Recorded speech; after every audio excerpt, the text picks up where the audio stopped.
Hey friends, how's it going? Ash here. Welcome back to Extra Gents Scents. Hope that you're doing well. Today we're going to be talking about different cheap fragrances that will always smell good.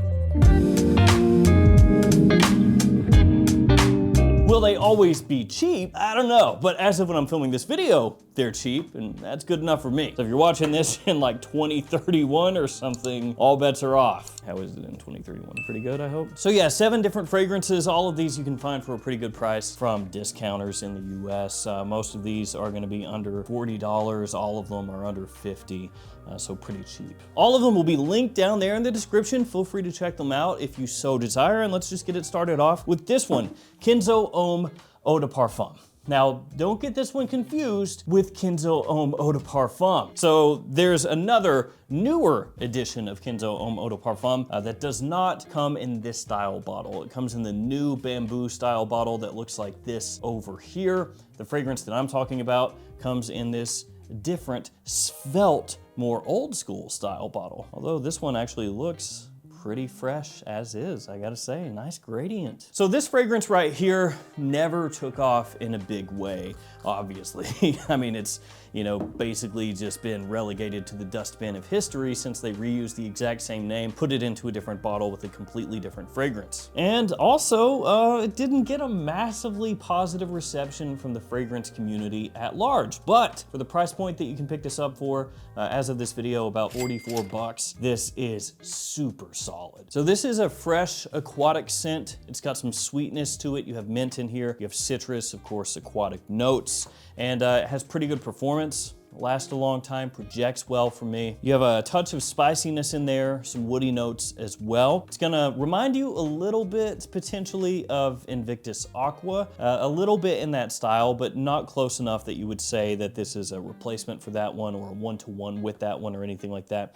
Just the way the sweetness comes across off the top, you know, it's a little bit bubble gummy, but it is not as sweet as Invictus Aqua is, or Invictus in general. So this one is a little bit fresher, has a more of an aromatic tinge that you can pick up to it. And I think the stuff is, again, really, really good for the price point because it has nice performance, really good versatility. It's got a good complement factor. The bottle looks nice. There's not really that much to hate about it. I think the reason that this one really caught some strays is because at the time it came out, there were just crazy amounts of fragrances coming out that smelled kind of similar to Invictus. You know, a little bit here, a little bit there. And so for a time there, anything that came out that was kind of in that wheelhouse, it just got shut down. And look, I'm not a big fan of the original Invictus. I've said that a bunch, but this stuff is good. It's worth checking out. It's worth knowing about. And potentially down the road, this could become much more difficult to find and more expensive. Kenzo fragrances have a tendency to get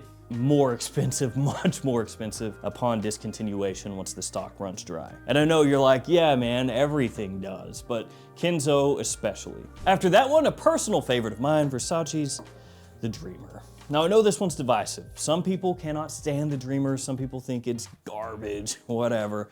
But for me, I have always held this in a very high regard as far as cheapies are concerned. So first off, the presentation.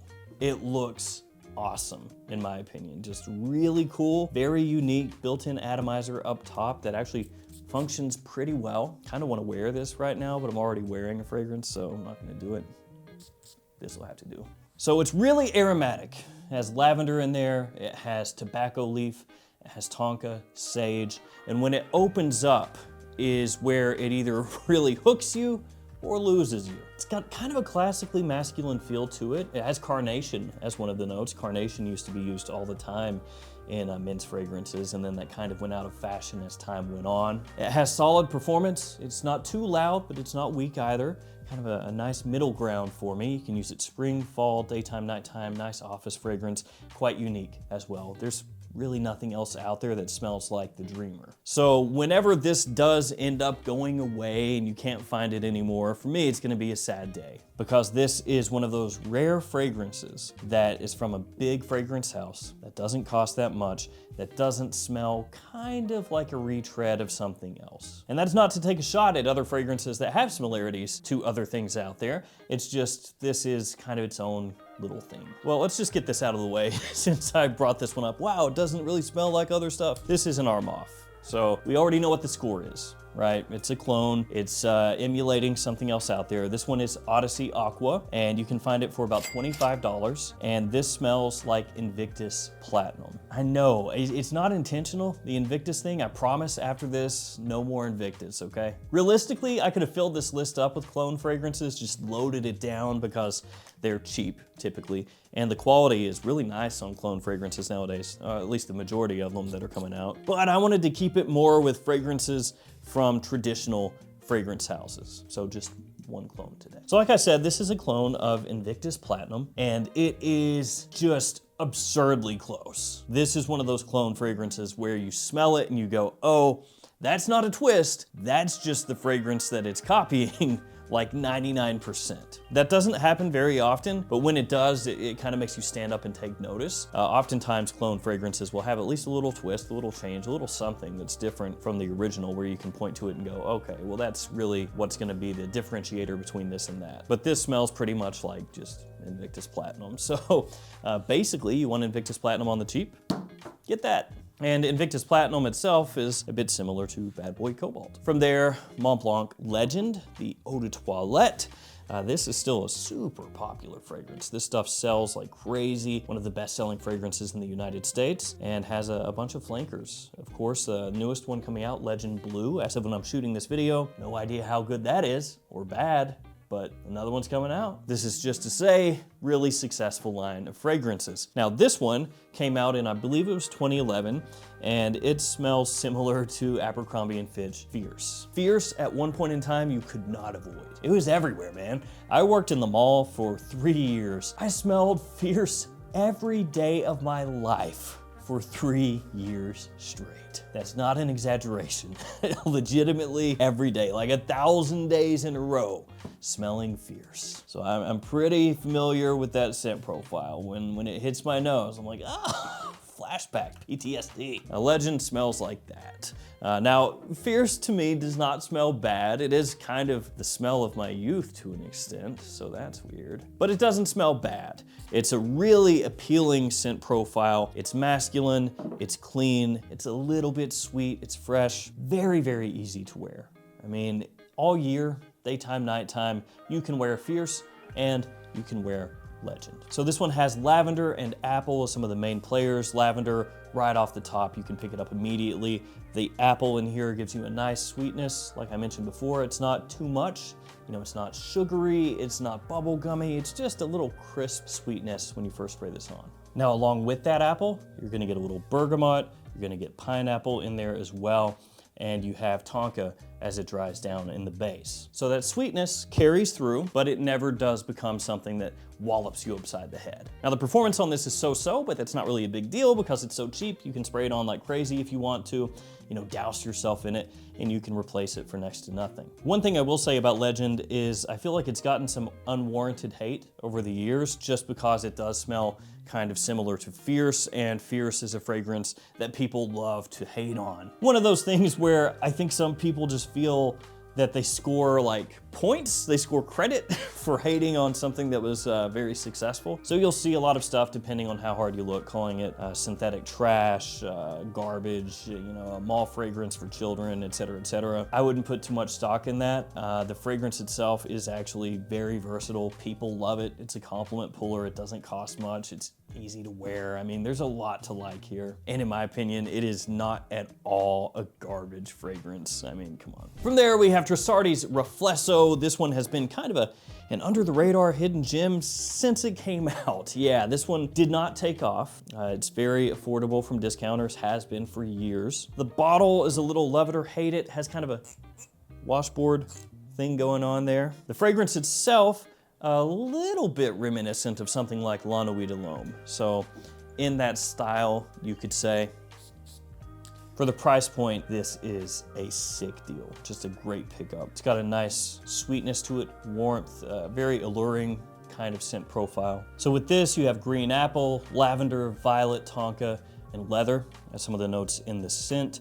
About 35 bucks from discounters typically. Really shines in fall, winter, and spring, daytime or evening. It'd be a perfect date night fragrance. Good versatility here once again. This is something that just is completely overlooked, at least in the United States, because Trussardi is not really a big name, and it's not like it got a big marketing push or anything like that.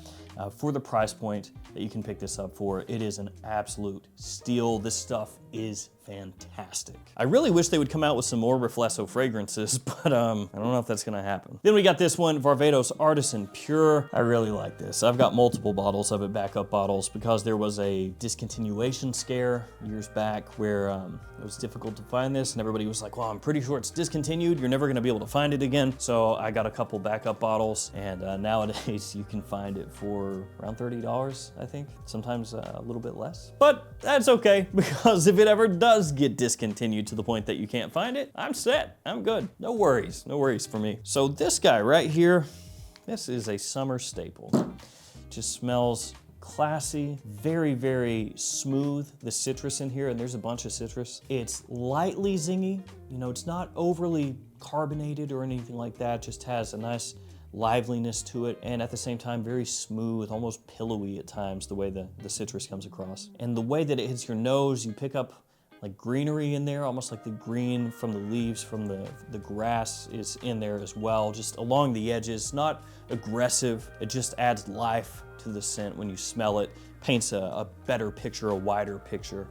Yeah, I love it. The quality here for the price point is close to unmatched. Just really, really finely done. And that one for spring and summer, especially during the day, is just easy to do. Just easy, grab, spray, go. And another summer one, gonna wrap it up, Versace Man Eau Fraiche. So we got two Versaces in here. Man Eau Fraiche, much more popular than the Dreamer, but another one that's quite affordable. Yeah, nice.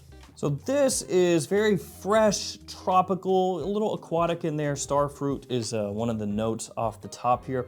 Has some similarities to Dolce & Gabbana's light blue for women, but don't worry about that, because actually a lot of guys wear Dolce & Gabbana light blue for women because it is just a very fresh, uplifting, happy smelling summertime scent with good sweetness. This is along those lines, but with more of a masculine lean to it. Yeah, man, this stuff, it just makes you happy. Like I said, when you smell this, it reminds you of being on vacation, not being at work, having the sun shining on you, having the beach nearby, drink in your hand. Like, this is just, it's summer in a bottle. That was an awful throw. And Man Eau Fraiche does sell really, really well. Out of everything here, the two most popular fragrances are Man Eau Fraiche and Legend. So if you were looking for something that less people are wearing, you would want to avoid those. If you're looking for the most popular ones, you would want to get these. So there we go. There's 7 fragrances that cost you very, very little that I think are gonna still be smelling great years into the future.